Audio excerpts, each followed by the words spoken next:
right, Shabbat Shalom.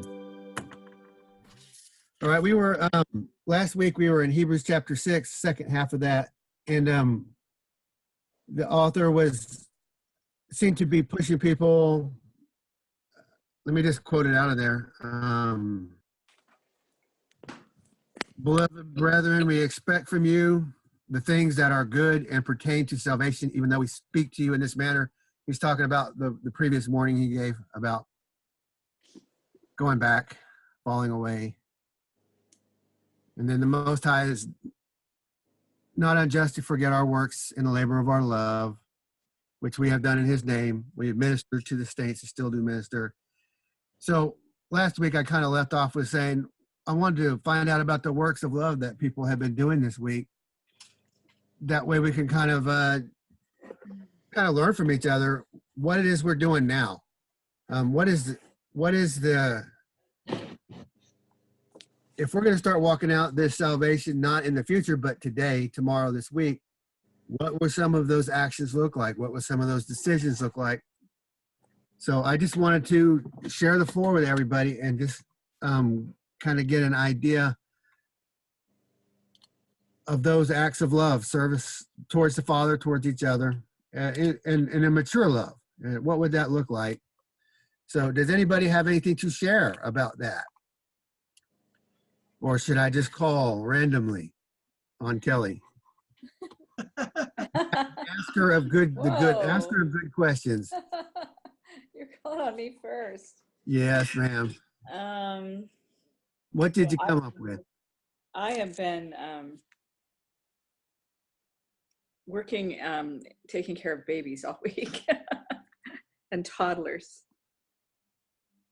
We have at our mission, we have a training going on, and so people from Ohio and Indiana and all this have brought their children, and so I was babysitting. Plus I volunteer at a community classroom where we're helping kids after school with their homework.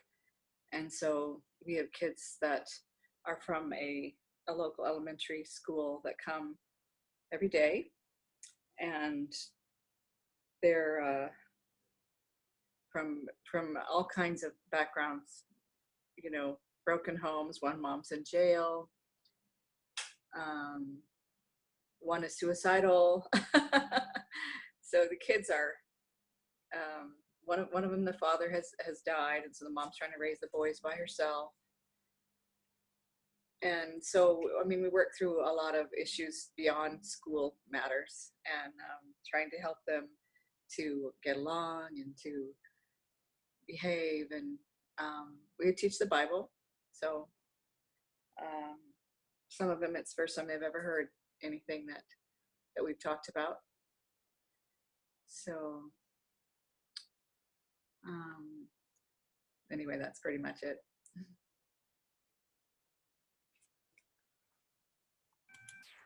Thank you, Kelly. So, Anson, what did you come up with this week?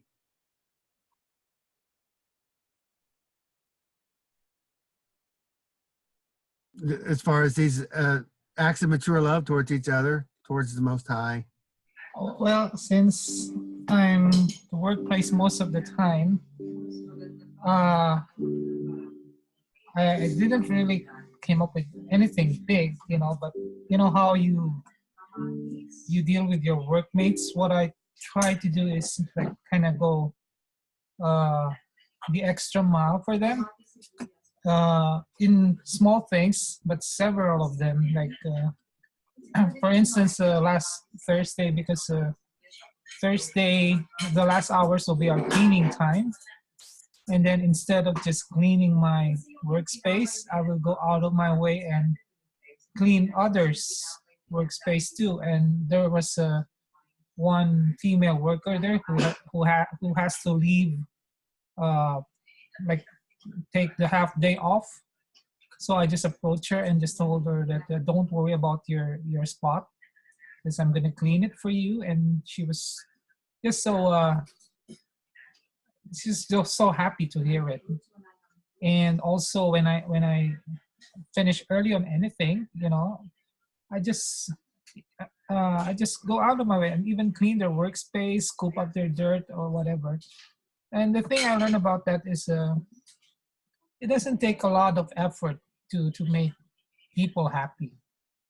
You know, small things, even as small as just giving them a smiley face, that will make their day, but you have to do it, a lot more. So it's easy to please them. And uh, by doing that, it's actually not much of an effort on our part, but the rewards, you may not see it immediately, but you're going to be reaping the fruits, a lot of it. It multiplies. And uh, I just find out that you'll find out that you'll be how do you I can I'm, I can't express the words that I'm saying, but the thing is if you do this often, it's so easy to tame hearts. Even the most grumpy person that you meet, the least you can do is just be nice to them. Okay, and there's one more thing I want to say. Okay, I'll come back to it. I'll say it later when it comes back to me. But so far, that's what I can say for now. And there's no excuse. Doesn't matter whether you're doing something big or not, whether whatever place you can be, you can always do something, no matter how small. That's my tip for you. I want to respond to that, Anson. Good comment. If any of your older boys want to have anything to say, will you ask them if they're, but I'm going to respond to what you said about small things. Okay, there's no small things. Our Father sees it all, sees the heart behind it. There's no small things. There's just small starts, small beginnings. So when these small acts of service and consideration towards other people, that opens a door for possible relationship, because it's where they're at, where you're at with them. And could be a great start. It's not a small thing at all. Life is all the small things added up. It's not the big things every day. It's we win or lose the battle in the small things. So, I mean, I just say great work. Good job. I really like that perspective. Yeah, I remembered what I was about to say a while ago. You know how in the workplace you have processes, and then like for instance, I would receive a part from the previous process and it's wrong or there's a mistake. So you go to the spot before you to tell him or her about it. And now there's two ways of doing it. You can go there and say with a grumpy face and say, hey, you did this wrong. Why? Like that, that's one, which I can guarantee you, will ruin the day because, give them a benefit of a doubt. Might be intentional. I don't think it's intentional. It's never intentional. That's one. But another way of doing it is approaching there, like, with a smile and treat it as a, like, as a fun, like it's a joke. I mean, treat it as a funny thing, right? Treat it as he did a funny thing. That's it. And then you go there, and better yet, you go there and you already fix the problem, because if you do that with a smiley face and all, in a upbeat mood, it's either he or she will be really more than willing to help you out. For you to fix it yourself will be a big bonus for them, and you will just forge a good relationship with that. And it never pays if you approach it with a negative disposition. I think the icing on the cake is that you're doing it Yeah. also to please the Father and not just other people. Oh yeah. And when time comes, and you have the chance to tell that person that you're doing this, because of the Father, And because people will wonder how can he or she do it? How can they have this very positive outlook? And time will come that you will tell them, that you can only do this because of the Father. So that's my additional. That's all. Yeah, being gentle as doves, it's a great approach. I mean, you might somebody that's going to fight. You show them a Bible, they're going to turn against you. You're like, ah, but you're not showing them the Bible. You're showing them our Father's word in the flesh as we live it out. And man, the world is hungry for that. People pick up on it. Not everybody, but I think it's very effective. And those are people you're kind of in charge of. Some of them, aren't you? You have authority over some of them, and you're still serving them. Is that the case, Anson? Yeah, nice. Ty, can I just add to what Anson was saying?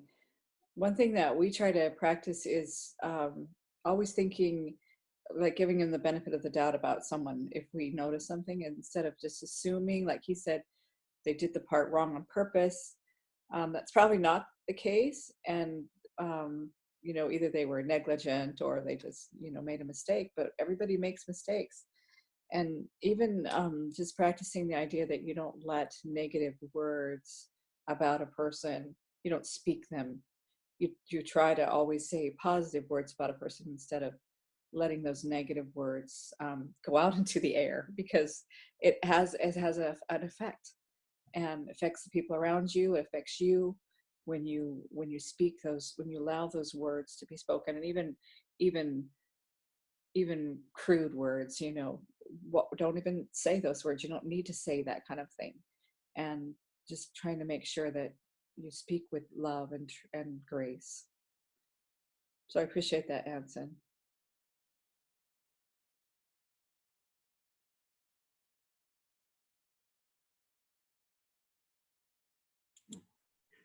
Thanks, Kelly. Anyone else at the Ang House want to say anything? Anson, anybody else over there want to chime in?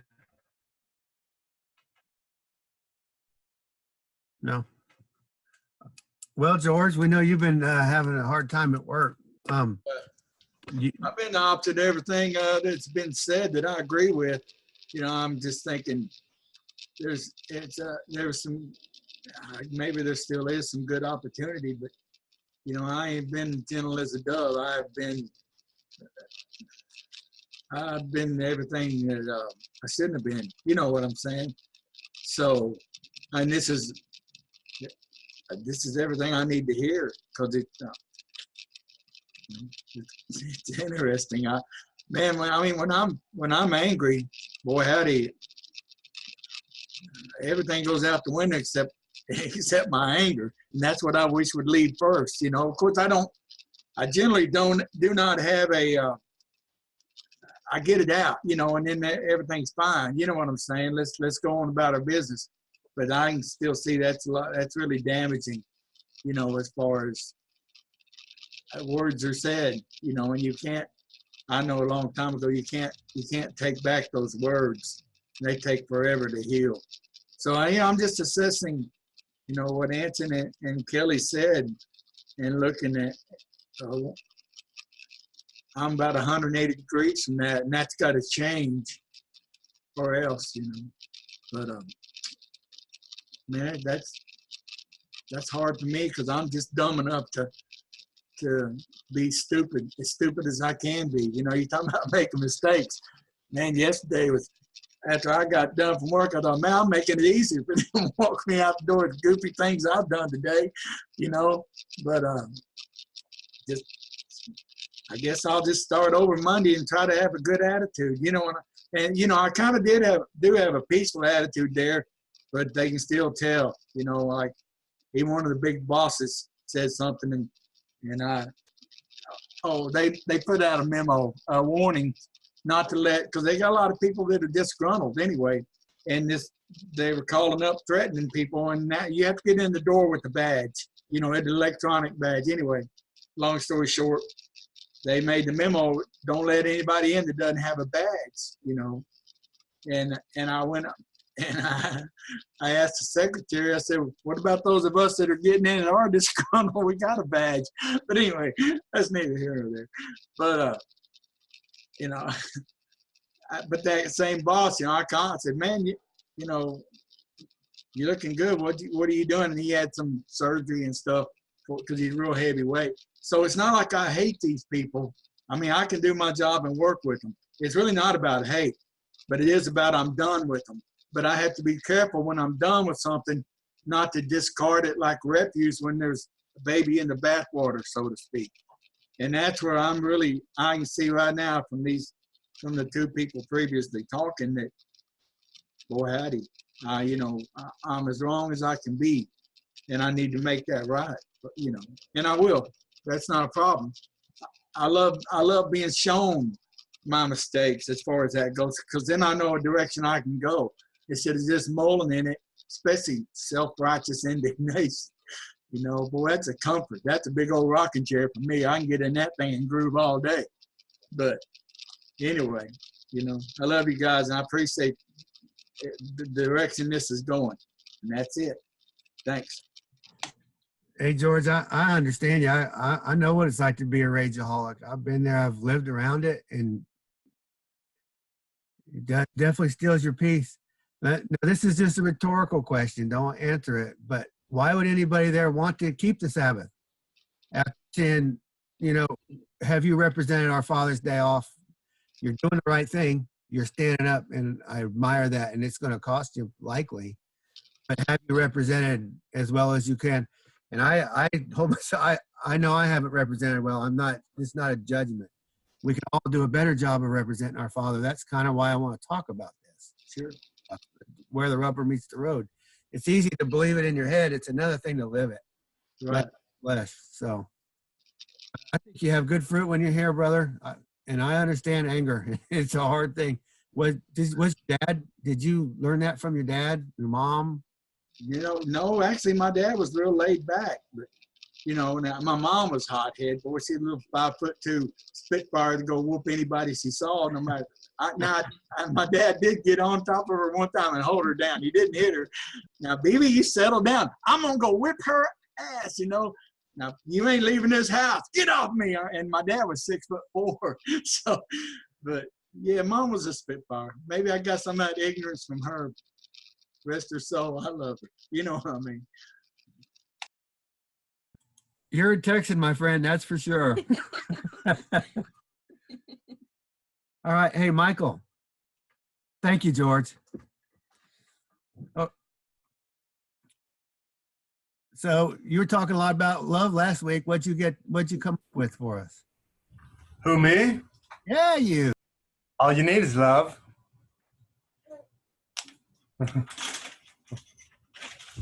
Strawberry fields forever. Yeah, we're moving on to love now, George. Get with it. No, we're happy to see the Marshalls. Congratulations on your new extension to the family. Thank you so much. Yep, it's good to see you guys. I kind of missed the apron, Logan. But hey. My apron is in Virginia. I didn't bring it down with me. So no combat cooking in Florida. You know, I can still do combat cooking, and I just don't have the apron to go with it. You know, I have to carry in some other creative places in my sweatpants or pajamas, you know. So I want everybody to see her dress. Don't pull it up. I can see it. What a pretty dress. Where did you just get that? Papa got from the store. Is it a good twirling dress? Let me see you twirl around. I'll show them how you twirl. Oh yeah, that's a really good twirling dress. That's nice. All right. Micaiah liked that, Selah. Oh, look at that. So one thing I can say about love, because last week we talked about love, And any of us here that have ever had children can learn a lot from them about love. Because it doesn't matter if they're screaming in the crib for 2 hours. I'm exaggerating, but it doesn't matter. All they want is that embrace and that closeness and that love. And you know, I've had people say that, you know, babies don't understand. And we've got 7-month-old babies. We talk to them like I'm talking to you, and they respond and they react. People seem to put more faith in a dog, you know, training a dog to sit and roll over and stay and all that stuff, a dog, than they ever give credit to an infant. You know, and infants are very intelligent. We used to be them. And they're very smart, they're very intelligent, and we learn a lot from them if we're just slow to, you know, follow the advice in Proverbs and Psalms, and we can learn a lot from them. And I know I have. I had 2 prior, and the 2 prior, I didn't learn much from them because I was busy. I was doing too much. But for these 4, and along with my wife, I've learned a lot just watching the babies, man. And having twins is even like a double dose because these guys talk to each other, man. They're like, well, go together back and forth. It's funny. And but just to see and we're teaching them, you know, Salah and Yizzy, to be loving and to be forgiving and to share and all that stuff. And Tremaine shared something funny with me yesterday. What'd Salah do she was getting in trouble for? Oh. Come tell him. Oh. So we were all in the toddlers room. So it was just Michael and I and the toddlers. And he was praying with them. They were getting ready to go to bed. And the whole time that he's praying, Salah was pouting and you know, and just kind of making faces, and I'm looking at her. Michael didn't really see her because, you know, he had his eyes closed, but I'm looking at her and I'm shaking my head no and you know, and mouthing pay attention and stop and so he finished praying and I took her into the bathroom. And the boys were asleep, so I took her into the bathroom and I closed the door. We have a really small place, and I started talking to her. And my intent was to give her a spanking. And so, but as we talked, I asked her what she was doing and why she was doing it. And when she knows she's not supposed to do something, and she's kind of along the lines of getting, you know, disciplined for it, she'll go And so, but this time she said, Mama, can you wait? Can you wait? And she bowed her head and she started praying. And she said, yeah, you know, please help me to be brave and to have courage. And so she stopped praying. And when she was done, I asked her again. And so then she started talking to me. And at that point, when she started praying, I couldn't spank her because she, you know, it's like she, you know, I had been telling her, you know, like, you have to tell the truth and you have to ask Yah for courage and to be brave like David. And he'll help you to be brave. And even if you're afraid, you have to always tell the truth. And yeah, I'm tearing up. And so that was so she did that time. And then another time, it's like I hit my elbow and I went out and she was like, Mama, what happened to your elbow? And I told her and she was like, Mama, can I pray for your elbow? And I was like, yes, baby. So anyway, the one that Michael was telling about was, I guess that was the one about So needless to say, we talked, and she didn't get a spanking that night, and she went to bed, and she went to sleep. Yeah. All right. Is that all you wanted to say?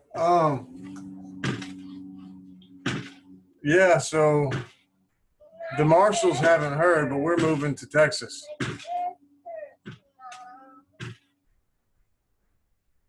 So we'll be close. Wow. What's bringing you to Texas? Job change. Details? Yeah, my project here is ending on the 25th of this month. So we'll be loading up and heading down south. Excited? Yeah. Oh, congratulations. So this is a good move. Yeah, we will no longer need a humidifier. So if anybody's looking for one. Or 3. Yeah. Oh, that's exciting. So you're coming for Sukkot too then? We're still going to try to make Sukkot, but we really don't know how that's going to go yet. Well, you'll be that much closer, right? I think. Well, No. Kelly. no, we're only. You missed that part in school, Brian. We're about 8 hours. We're about 6 to 8 hours. He's got stuff to say. We're about 6 to 8 hours from the Weigels right now with the babies. But over there we'll be, oh man, 19 hours maybe? From Virginia? 22. So. Izzy. Come on, buddy. He wants you to stop. So. What you were talking about, Michael, about with the babies, in the context of loving one another, it starts at home. Our own family with our children, husbands with their wives. All this is a loving one another in action. And as parents, we're the example of our Father's love to our children. That is a big responsibility. We're teaching them how to love one another by the way we do or don't interact with them. If we're not doing a good job, they're not going to understand our Father. And even in the case of husbands and wives, you're representing our Father's love towards your wife. Man, that's a heavy, heavy thing right there. So, and when you come to correcting, you have to do it justly. You have to do it in a mature love, not just, no, it's okay. No, you need to teach them through the correction, not just give them a pass, free forgiveness. That may not, if they get away with everything, that's not helping them. Yeah, you couldn't. That's what you made me think of when y'all were talking. Go ahead. You're right, man, and you couldn't have said that better. That's it's kind of, they learn more from what we do than from what we say. And it's funny too because raising children this way, it really works, man. It's really great for their future, for them, and for the rest of people.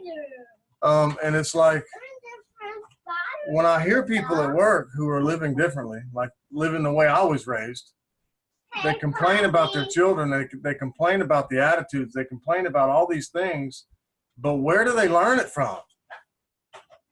You know, it's like they completely disconnect from their responsibility in the whole role, in the whole situation, because a family is a unit.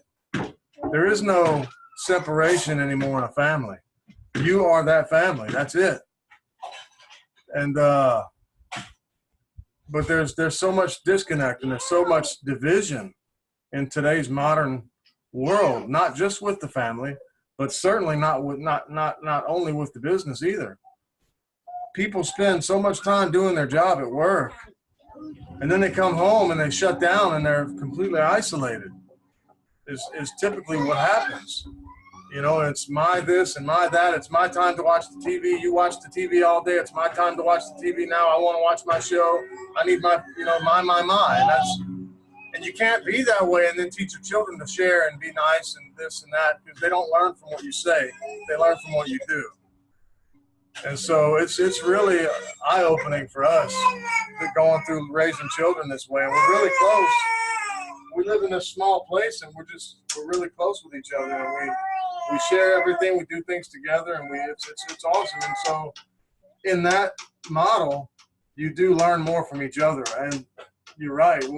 If there's a disagreement between any two people in the house, especially the husband and wife, and the children witness it, they also have to witness the coming together and the prayer together and the healing of that also. Otherwise, they only see the one half, and that's not good. They have to see the I'm sorry and the I was wrong and the Father forgive me. They have to see that too, especially the boys, because they're going to learn from us how to be men. And men are, we can't say to them that as a man you have to always be right. And if we act that way, then that's what they're going to get. So. Yeah, Michael, I really appreciate that because so many people that I know are like, they don't like to be around their kids. They can't wait for them to go to school. They're dreading summer. We have so many people that we know, they're like saying, oh no, summer's coming. That means my kids are going to be home all summer and we're going to have to put up with them fighting and bickering, and they don't and we like homeschooled our girls, and we were with them all the time and loved being with them and wanted them to be with us, close to us. And people just don't understand that, why you would want your kids to be with you all the time, 24/7. And so like you guys are a great example, living in a small place, and it's very true. If you don't discipline your children, just like what Tremaine was saying, and train them and teach them when they're little, then you won't like to be around your kids because they won't be loving and kind. And it just makes such a huge difference, the time investment that you're putting in right now when they're young. And you will reap the benefits of that. And you and Tremaine as well, by teaching your children in the way they should be. It's a blessing to you. And like you said, a blessing to everyone around you.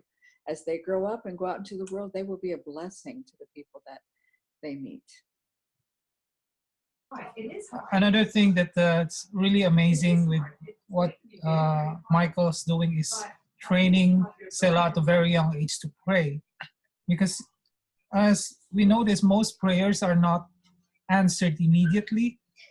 It takes time, and sometimes it's answered in a way very differently from what we expect it to happen. So when the child, after several years, when he starts to have a more analytical mind, by then you already have answers to those prayers, right? And it's kind of harder to train a teenager to pray because, as adults, we want instant answers, instant gratifications, instant, and everything instant. So, it kind of not inspire them a lot if they don't see answers immediately. But when you're really trained to pray at a very young age, it comes naturally, and you build confidence in the child that the prayers will be answered the way the Father wants it to be. So I think that's very admirable what Michael's doing with the children. And it's her diet too. It's her diet. Thanks, Anson. All right, Logan. I'm calling on you, brother. Is there a specific question? Yeah, mature love for one another. Can you think of things you've done this week? Examples of just living that out as a more mature believer. In the context of Hebrews, he's calling us to these actions of representing our Father and loving and being mature. I mean, I see you bring your wife a drink a minute ago. I mean, I think that is an example of just selfless love. But that's the context of this whole conversation. So do you have any thoughts at all? Anything that comes to your mind? Yeah, I mean, for sure. The first thing comes to my mind, is there's been multiple times this week where I almost got my whooping stick off the wall for Bryony because she was just misbehaving. And I thought, this was an opportunity to love her. And so instead of, wearing her butt out with it, I decided to give her a few free passes. And she was probably more misbehaved overall for the week, but I did show her I think no. I'm only half serious. I'm only half serious. I don't know. I think I always I'm really trying to work this idea out, with when it comes to mature love. And to me it's and I guess like I wasn't present with the last conversation, so I'm not tracking probably exactly where you guys have been with it. But when it comes to acts of service and controlling your temper and or controlling yourself and thinking of others and different things like that. And I've really been trying to, like in my mind, address this idea from this concept of meekness. And when I say meekness, I've heard this definition of meekness that I've kind of have had an idea of, but I got this picture of meekness recently that I really enjoyed. And it was this idea, like in the ancient Greek of meekness. It wasn't simply, it wasn't cowardice. It wasn't pacifism. It wasn't, it's this idea of someone maybe who's really good with a sword and carries it all the time, but doesn't draw it, or draws it very reluctantly, only in the most necessary of times. And like a war horse could be called meek, from my understanding in the Greek. And I'm kind of throwing these ideas out there because I really appreciate if you guys are really knowledgeable in the languages and stuff like that, and to be challenged if I can be challenged in this. But like a war horse could be called, meek in the Greek. And it's like this delicate, because we have like all of these different relationships, right? Like we're bosses and we're fathers and we're children, or we're husbands and wives. And we have these hierarchical structures, in our culture. In some ways we don't have them, I think, where they should be anymore in this present culture, that there used to be those hierarchical structures. And so it's like this balance all the time of like, when am I showing love and when am I just rolling over and being pacifistic, or when am I serving, and when am I enabling, and when am I, and it's like what they were talking about with discipline and stuff. It's like there are times, where, so I mean, like we have all of these interpersonal relationships, and that's like this balance, this walk we have to make, no different, I think, than we all do every day. But one of the first things that thoughts that came to my mind was my first year in wrestling in competition when I was a kid, and how good I thought I was, at the time, until I went to my first big tournament, my first big competition. And I learned really quickly, like, like there are guys that I thought looked like choir boys and wimps that literally could just do whatever they wanted with me. I mean, they were so good. And there's like this instant hierarchy, but it's through humility too. It's like, it's not, there is a place. We all have like this place here in this tournament. Everybody kind of learns their place, and yet, there's opportunity to grow. There's opportunity to learn, and all of these different things. And so it seems to me, I don't know, I'm probably going off on a tangent, but I'm just thinking like of all of this, like even like raising my kids. I'm getting ready to put them into wrestling and jiu-jitsu, hopefully for the first time. And just this place of being very confident, very capable, and yet at the same time thinking of others first, and doing that from a place of not helplessness and not like, well, I have to roll over here because I don't have any other choice, but being able to like confidently and humbly serve from a place of power and total control, and realizing when you are, not on top, when you don't have control here, or when you don't have an answer. And so I don't know, I think that, that these have just been kind of some of my thoughts, in the last week or so. So I probably didn't answer your question, Ty. I'm sorry, but. No, that's good, Logan. Thank you. Meekness, being powerful, yet having your pride in check. That's, to me, what meekness is. You can be powerful yet meek. You can be, it's just having control on it. So. And I guess the focus, I guess here's my thing. I think in our culture, with the association of the word meekness, we focus really hard on the maybe the humble aspect, or the giving up aspect. Whereas I feel like to fully embrace the balance of the word, there has to be a focus on the power side too. Like a war horse trains and works with its rider, there's a lot of training and growing and muscle building and technique building, and just, all of this for dominance. And at the same time, it's under control, and there's submission. What good would a war horse be if he could not adjust to the subtle wishes of his rider? It would be, but he's powerful and he's made for battle. He's fearless, yet he can be guided just gently. Right. Excellent. So that's definitely a mature love. If we're demonstrating meekness, that's a mature thing. And I wanted to say before we move on to something, I'll probably come back to this, that we are a reflection of our Father's love. Everybody around us in all the situations are a mirror. When people don't like to be around their kids, that's a mirror of how they were not good parents.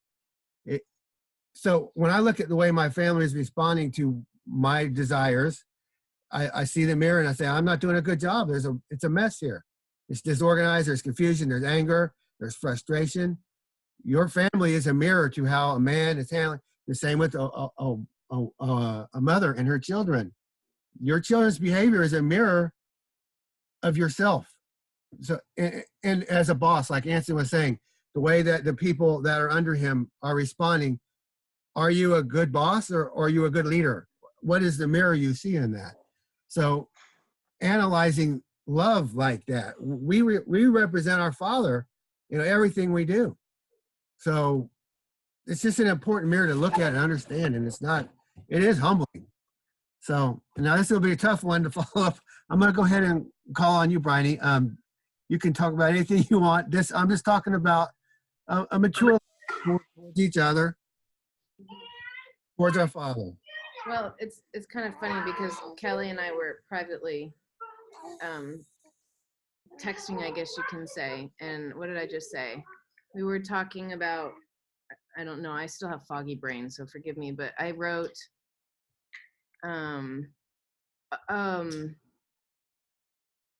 where did I write it? They're becoming a reflection of me. So I see things in them that I ask the Lord to change in me so that I don't see it in them. And I just wrote that right before you were talking about that.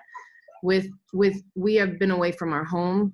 We've been in an extremely stressful situation. We have been in an environment where there's a lot going against us. And I'm wondering, Lord, is this my fight? Do I fight for this? Do I not? We've had a baby. We have some other struggles that are more personal to get into. Thank you. And there's just been a lot of upheaval that is a turmoil, and I'm feeling it inside myself, and therefore my kids are displaying it. And I don't do very well when there's that much. Nobody would. You take the biggest life stressors of moving and things like that, and we're kind of going through a lot of them. So things, and so I just say, Lord, I didn't have a good example of how to work through a lot of what's on really my plate, So help me know how to handle all of this. I'm dealing with a lot of emotional grief, seeing my mom in the state that she's in, and that brings up a lot from the past. There's a lot. I don't know how to, without taking too much time, there's just a tremendous amount that's taken place in the last 6 months. It's been very tiring. And I've tried to look at the good, because when there's so much difficulty, you can't focus on it. Otherwise, it'll just take you down a dark hole. So during those times, I tell my kids, let's talk about what we're thankful for while we're down here. What today, just today, what do we want to thank him for? Because it's a daily thing sometimes. And, you know, in the midst of talking, you know, there's a lot of pressure, like Tremaine was talking about. Your kids need to go in school, and they've been out of school for 6 months, and your life has been in upheaval. And, you know, I really question a lot of stuff. And Logan has been a tremendous anchor for me, because his convictions are so strong, and mine waver because I hear the questioning more than he does, you know, at some points, I think.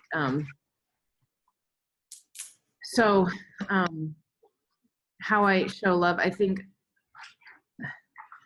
it's just knowing that life, I sometimes think that I'm going to arrive somewhere in life where it doesn't get this difficult, you know, and the reality is that's probably never going to happen. It's never going to slow down.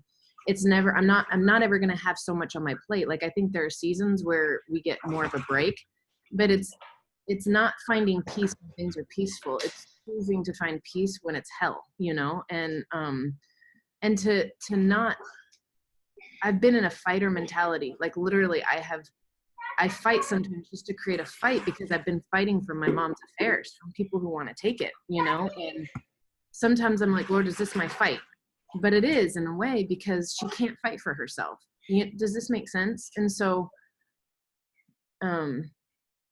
it's just that, God, sometimes what I have to do is I just have to, like, take lavender oil and sniff it like crack. Because it gives me so I mean, really, that's how I fall asleep. I pass out with lavender oil going with, and when my hand starts to jerk as if I'm gonna, like, drop the bottle, I wake up and I put it down. But it knocks me out, because it, you know, I've, like, practiced breathing techniques just to go through. So I'm like, I choose right now in this moment to try to find the most amount of peace that I can, because I don't want to reflect a bad example to my kids, and I'm going to. It's kind of like I'm going to. But the difference is I go back and I say, Mommy, you didn't deserve to be treated like that by Mommy. I'm sorry for yelling at you, you know, things like that. I'm sorry, I'm getting a call. So I'm a mess, you know, I really am. But at least we're together, and I feel like he's calling me to really just rely on him daily, if that makes sense, and to focus on the things that we do have at our disposal, the things that we can control. And really, at the end of the day, we can only control ourselves, right? And our outcomes, our attitudes, our behaviors, and our words.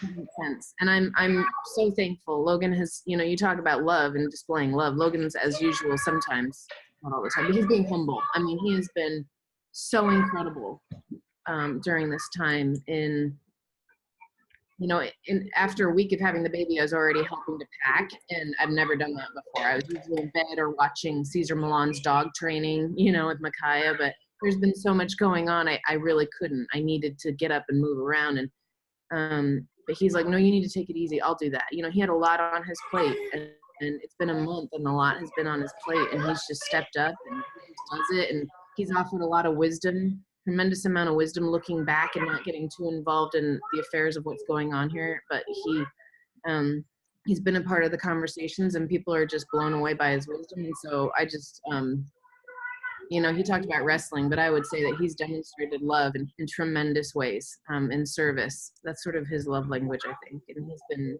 a huge support down here. She just doesn't want to talk about the whooping stick. That's all. I actually want to get into that, but I want to call on Emily. Thank you, Brady. Okay, so what ultimately was the question? I've been listening to everybody's perspectives, and everybody has a different perspective. Well, the general question is in Hebrews, he's calling us to, you know, loving service towards the Father, towards one another, representing the Father. And just what did you experience this week? Do you have any examples of you representing our Father's love to others? Yes. Or it could be any direction that any of the conversation has gone. I was just that's Yeah. the question. That's actually, like Ronnie was talking, that's in being through a lot of stress and going through a lot in our family and other things. It's quite a challenge. Well, as you mentioned, that really, the part about seeing in our children what they're a reflection of us, that's really huge to me, because I see that all the time. I complain about some of my oldest daughter's traits, and then I'm like, oh yeah, yeah, it's like a mirror. Hello. It's so yeah, that's something that I have actually been personally working on for quite some time now. It's tough because, you know, when we grow up in difficult situations where we don't have good examples from our parents about being loving and showing kindness and everything to other people, we don't have a good example. So you have to learn that on your own. And then obviously, you know, it's a constant learning experience, because one of the things I've been working on the last few months is my yelling, because I was always a yeller. My mother was a yeller. I became a yeller when I became a mom. So that's one thing I have actively worked on and almost conquered. It's really awesome because nobody likes to be yelled at. And but in my everyday life, especially this past week, it's been a real struggle. Oh, so since coming back from Virginia, Levi's been dealing with some, I'll just say, anger issues. I don't even know what's going on. He's 5, so it could be anything. But he's been throwing major temper tantrums and just being extraordinarily irritable. And so dealing with that as a mom, a stay-at-home mom who homeschools and everything else, that's having a little boy who is gonna be set off from, you know, any teeny little thing, that that has put a lot more stress on the table in dealing with everyday life with children. So just in the last week alone, it's been one of those things that I was counting down the days to Shabbat. I'll just put it that way.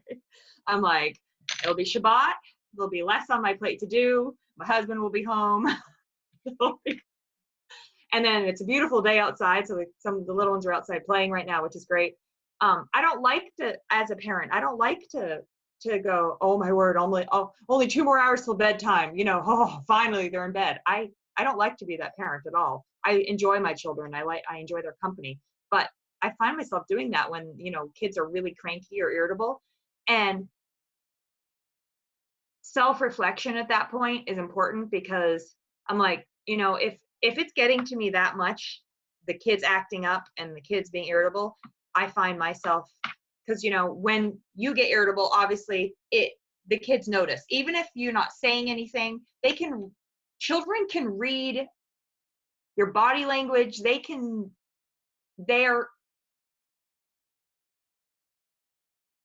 I always hated the phrase happy wife, happy life. I always hated it, because to me, it was like, you know, these women, they control everything in the household. But in reality, it's kind of true, because I've noticed if I'm having a really bad week or I'm cranky, everyone else in the house is cranky. My husband, my children, and then I'll be mad because everybody's cranky. You know, I'm very empathetic, so I'll get really irritable if mom ain't happy. Nobody happy. Yeah, but it's true, Ty. So we as women and mothers and wives, we have a lot, in some ways, a lot more on our plates, because the whole dynamics of the household revolve around our kindness and love. And man, that's a burden. And it's a never-ending journey. We'll never be there yet, because it's a constant battle. Well, not a battle, but it's a constant learning experience. And I want to be the best wife and mother and person, human being I could possibly be. And so in a nutshell, just working on myself. I want to be a reflection of the Father.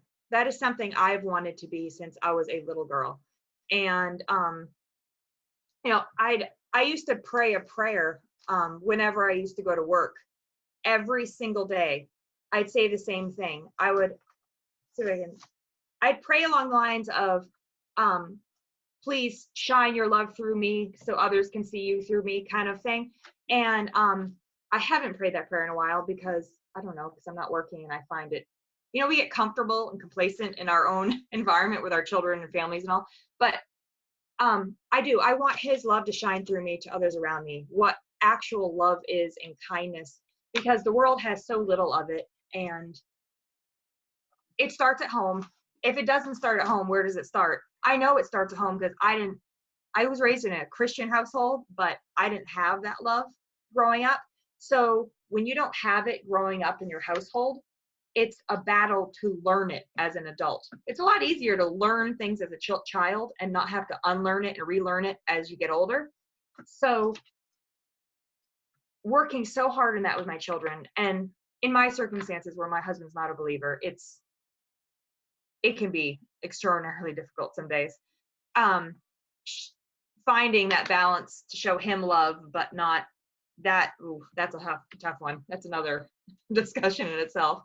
But where my children don't have an example of two parents that are believers who are following the Father's ways to the best of their abilities, that is more difficult.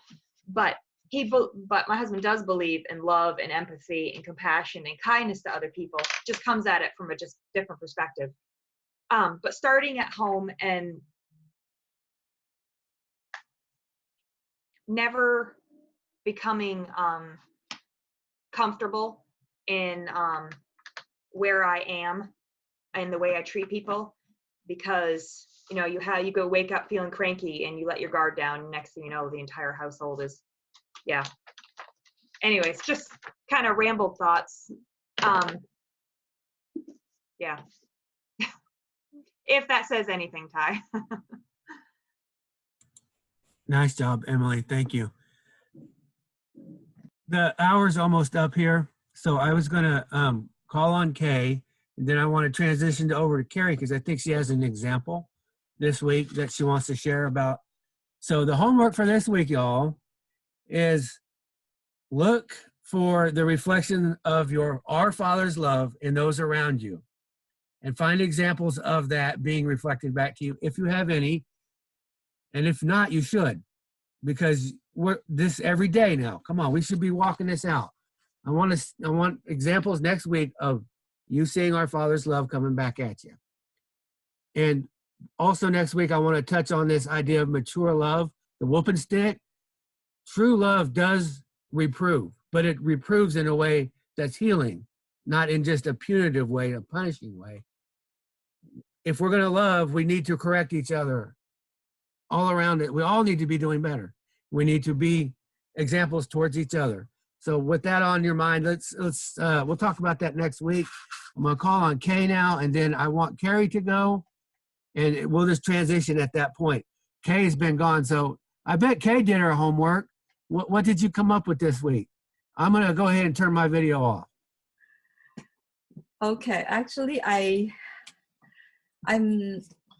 my mind is not prepared to give an answer, but I was just talking with my mom and my brother-in-law. Oh, wait, That's thank the you. act. All right. That's the act. Yes, I think That's your answer. Abba has given me something for the homework. It's a last minute, cramming. So I was just talking with my mom because she was eating this white bun and with hard-boiled eggs inside, and she was telling me how her back pain is there again. And so it was hard, but I had to tell her, it's that white bun, it's not good for you, and it's really hard to speak, lovingly when it has been going on for so long. And when you see loved ones doing harmful things to themselves, and you let them know, but they don't want to acknowledge it. They don't want to, you know, it's the same when you share truth. They don't want to hear it. Physical, spiritual, it's the same. But I'm not giving up. I guess that's the thing, like just to let them know. Because I was talking with my brother-in-law as well. And he said it's hard because he's the only one in his family who wants to change the diet, who want to eat better. My sister is not on the same page, and their only daughter is not cooperating either. So I said it is hard. But, you know, just letting them know that I'll be here anytime, whenever, you know, you're ready to learn something amazing, I'll be here. I think it's this wonderful gift for homeschooling moms. And this is what I love about homeschooling is our gift of availability, because we're home, we're in one place most of the time. So people will know where to get in touch with us. We're just an email away, we're just a phone call away. And so I love this ministry of being a stay-at-home mom, being a homeschooling mom, just being available for Abba to use me in any way when a person here and there would pop up. And this week, I am more on the receiving end of love. And I learned of it just this morning when I checked the email, and Tremaine told me she was praying for me. And I said, I felt that love the whole week. I was doing research on, you know, the result of my live blood analysis. I was doing research on my own. I saw what my live and dry blood look like, and I did research on the prognosis. I wasn't happy with what the practitioner told me. I mean, I think there's more to it. And I was like thinking of Tremaine too the whole week, like, you know, and praying for her too for their packing. And I was thinking like, okay, what will Tremaine do? What will Tremaine say? And as I was doing my research, so you know, I felt that that love, that wisdom that Father was channeling through her. So what? Next week. Oh, that's for next week? Sorry. Well, there you go. I have my homework done next week. Sorry. Anyway, so definitely I'm going to listen to this recording because I missed a lot of the sharings. I heard a little bit of Emily's, and I understand what she was saying. My mom was kind of a yeller too. And so I like, oh, that was Bryony, sorry, not Emily. It kind of sounded the same. Sorry, Emily, that's Bryony. Oh, we had the mom. Emily, whose mom was a yeller? Sorry. Raise your hand. Oh, Emily, I was correct. Josh, I was correct. It was Miss Emily. Anyway, so I guess that's it. Oh, it is. Thank you for letting me share. Thank you, Kay.